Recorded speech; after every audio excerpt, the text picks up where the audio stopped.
Salut à tous, bienvenue dans ce nouveau numéro d'Abatton Rompu. Je suis ravi de vous retrouver pour discuter de l'actualité du quotidien. Une actualité extrêmement riche, tellement riche qu'il faut bien faire des choix. Alors mes choix tout naturellement vont se porter sur ce qui ne fait pas forcément l'actualité par ailleurs, ce qui ne fait pas forcément la une des médias dominants, quand bien même il y a des éléments qui méritent qu'on s'y arrête. Je pense notamment aujourd'hui au rapport Oxfam qui a été rendu sur les rémunérations des dirigeants du CAC 40 qui montre à quel point leurs rémunérations sont décorrélées des rémunérations moyennes des salariés de leurs entreprises et à quel point le rapport en la faveur des dirigeants de ces grandes entreprises du CAC 40 explose depuis la crise Covid. Alors vous pourrez retrouver des éléments sur ce sujet ailleurs, je pense qu'il n'y aura pas de difficulté à cela. Moi j'aborderai cette question demain matin dans la matinale de Tocsin dans laquelle je suis invité, je vous invite à nous y retrouver si vous le souhaitez. Mais mon attention va se porter aujourd'hui sur deux éléments de l'actualité internationale qui vont nous amener à la situation européenne, qui vont nous ramener à la situation française et ce qui me permettra d'ouvrir une discussion à venir suite à la question de Nadia qui a été posée ici en dessous. Vous savez qu'en posant des questions, vous pouvez mettre des thèmes au pot commun et que je les aborderai dans les émissions qui vont suivre et venir. Alors bien sûr, puisque nous sommes à la veille du 1er mai, je ne saurais commencer cette émission sans évoquer cette date anniversaire, une date extrêmement importante de la Journée internationale des droits des travailleuses et des travailleurs. Mais si vous le permettez, ce n'est pas sous cet aspect-là que je voudrais prendre cette date d'anniversaire et de commémoration. Je voudrais que nous nous souvenions, non pas d'une histoire longue, dans laquelle bien sûr je m'inscris, mais de l'histoire récente, du 1er mai 2016. Pourquoi du 1er mai 2016 ? Parce que ce 1er mai 2016 marque le basculement en termes de doctrine du maintien de l'ordre des manifestations et des mobilisations populaires.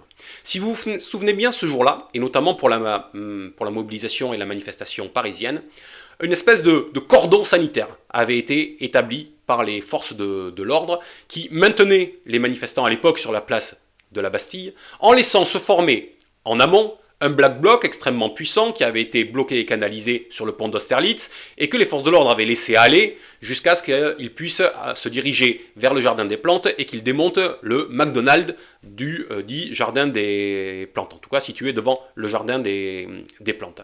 Si j'évoque cela, et si je fais un petit peu de parisianisme en évoquant cette situation de la manifestation parisienne, c'est qu'elle a été structurante pour la suite.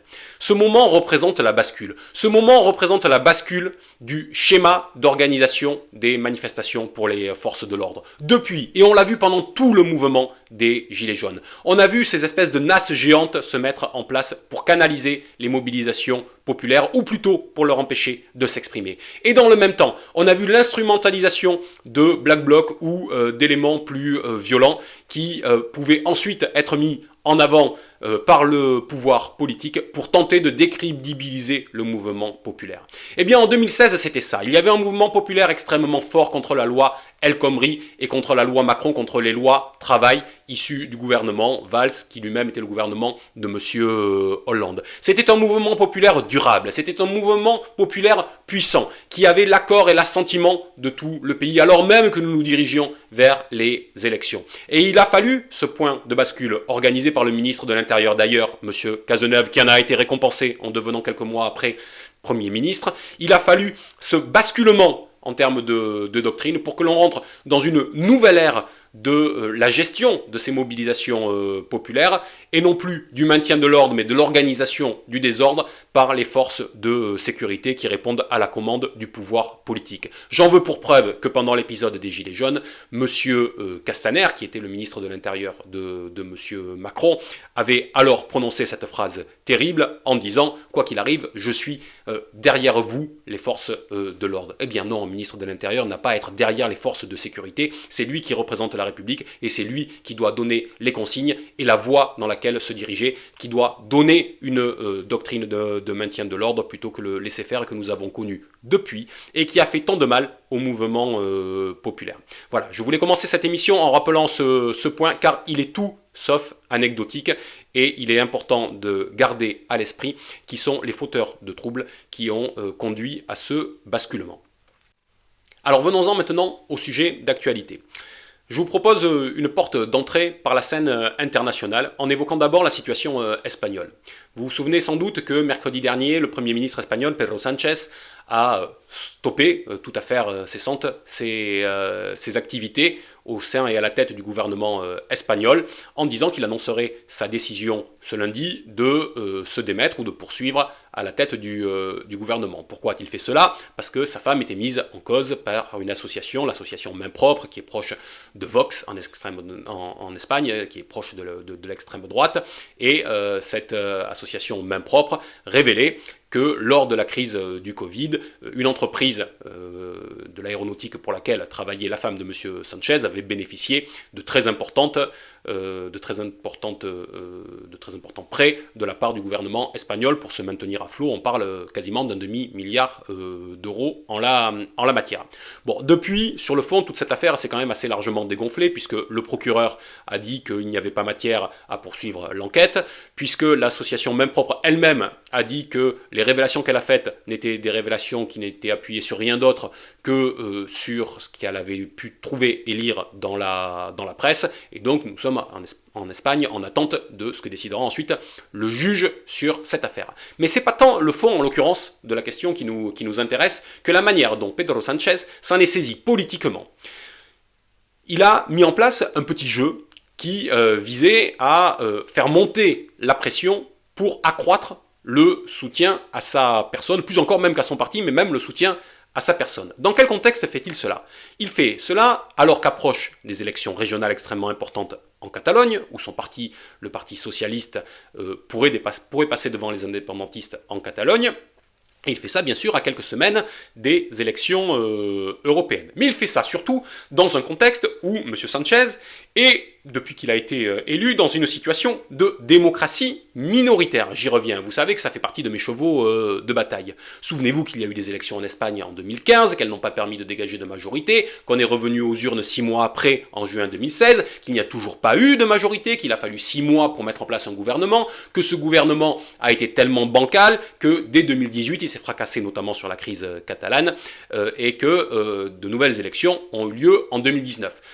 Les élections qui ont eu lieu maintenant, il y a quelques mois, n'ont pas plus permis de dégager une majorité, et M. Sanchez a été conduit à construire une pseudo-majorité totalement bancale en allant rechercher l'appui contre nature des indépendantistes tant catalans que basques. Voilà la situation qui est celle de l'Espagne. Mais voilà le théâtre qui préside à la manœuvre de M. Sanchez, qui, un petit peu comme une stratégie du choc expliquée par Naomi Klein, se saisit de l'occasion pour essayer de se renforcer publiquement et politiquement à l'occasion des attaques qui sont portées contre sa femme. On voit bien que la démocratie minoritaire, qui est à l'œuvre de manière maintenant durable en Espagne, conduit finalement à ce que la scène politique devienne un théâtre de boulevard où M. Sanchez dit je m'en vais, je ne m'en vais pas, je sors par une porte, je rentre par une autre, retenez-moi ou je fais un malheur. Voilà ce que devient la politique à partir du moment où on accepte le principe de la démocratie minoritaire et où il faut chercher tous les artifices pour se maintenir au pouvoir, coûte que coûte, et notamment à la veille des élections et des scrutins structurants comme ceux que j'ai évoqués tant en Catalogne dans moins de 15 jours que dans 5 semaines lors des élections européennes. Deuxième point qui est à mettre en parallèle de celui-ci, ce qui se passe en Allemagne.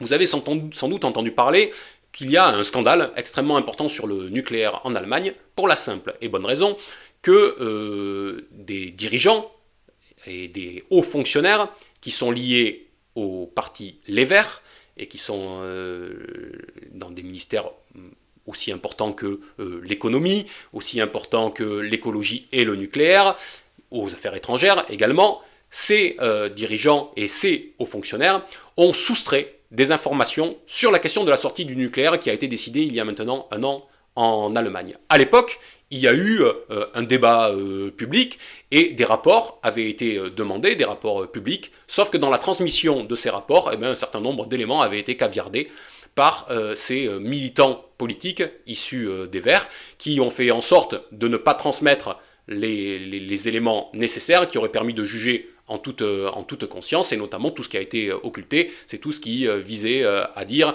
que les problèmes de sécurité n'étaient pas aussi importants que ce qui était évoqué, que les centrales pouvaient continuer en étant entretenues, etc. Toujours est-il qu'il y a eu une falsification très claire de l'information au sein du gouvernement allemand par les Verts. Alors pourquoi est-ce que je vous parle de ça?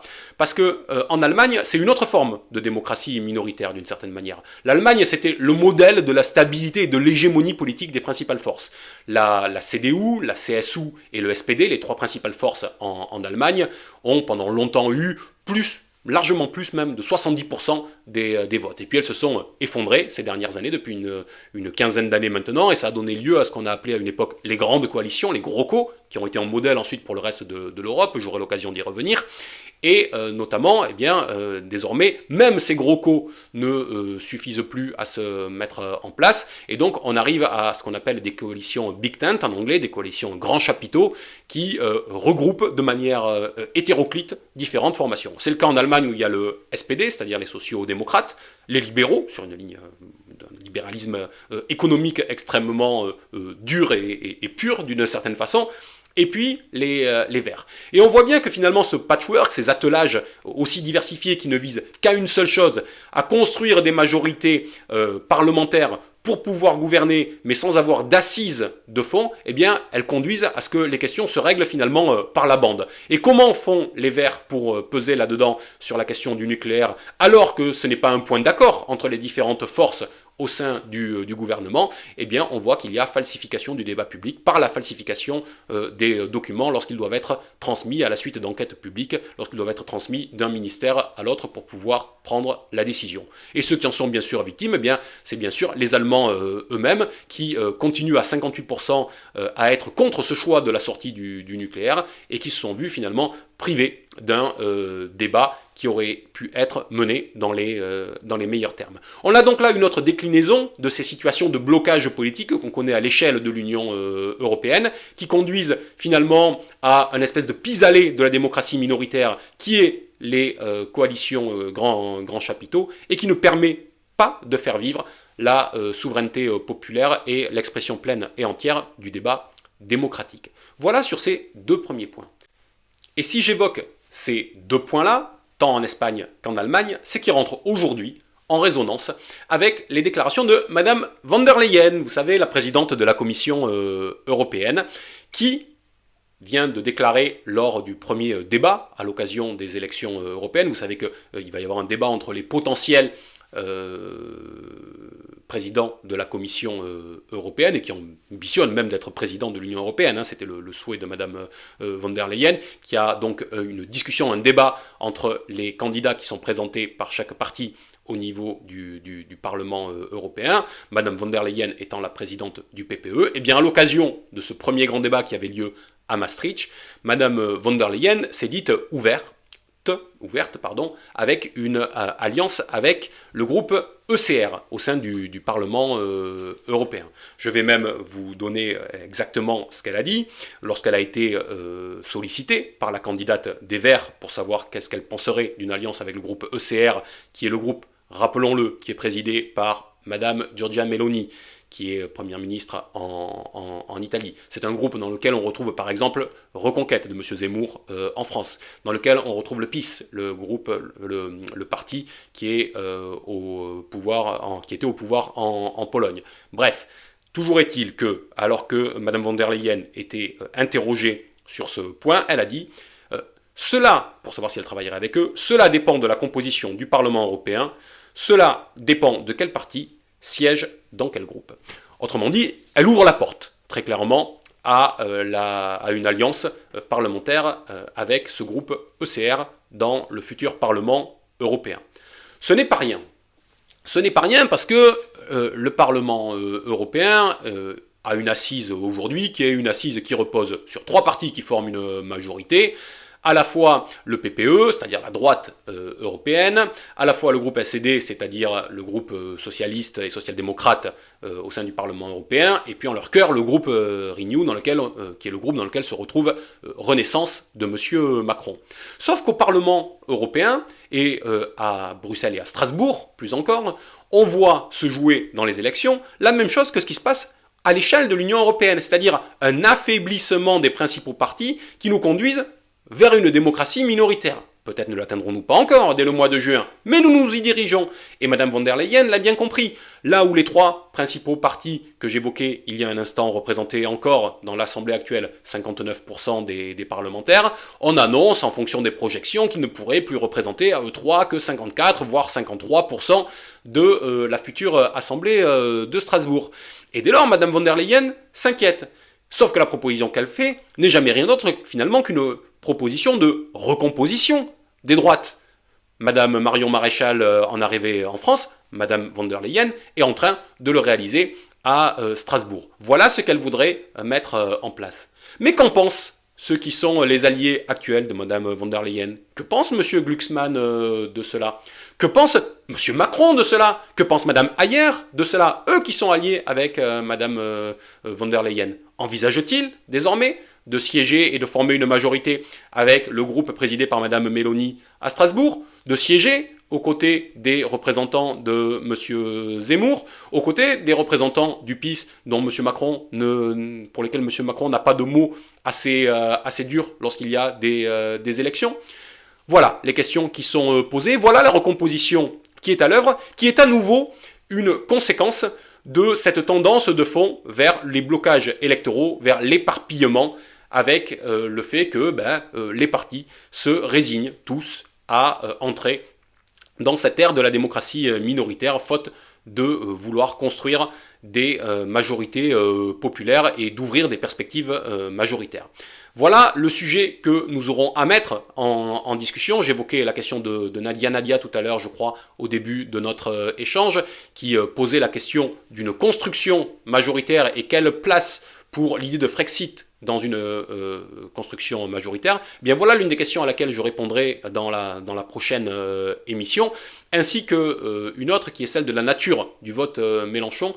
Je crois que c'est une question importante parce qu'elle revient beaucoup dans le débat public. Il y a quelque chose qui me titille. J'entends beaucoup que le vote Mélenchon serait un vote utile, avec la mise en parallèle du vote Mélenchon 2017, vote utile, et du vote Mélenchon 2022, vote utile. Je pense que ce sont deux élections très différentes, avec deux votes de nature très différente qui ont structuré le vote derrière Jean-Luc Mélenchon à ces deux occasions. Et je crois que c'est une erreur d'analyse extrêmement forte de les coupler, et qu'il y aurait tout intérêt à les dissocier pour bien comprendre quels ont été les tenants et les aboutissants et les ressorts de ces deux campagnes, pour ceux qui ambitionnent de porter des idées à vocation et à perspective majoritaire pour la suite.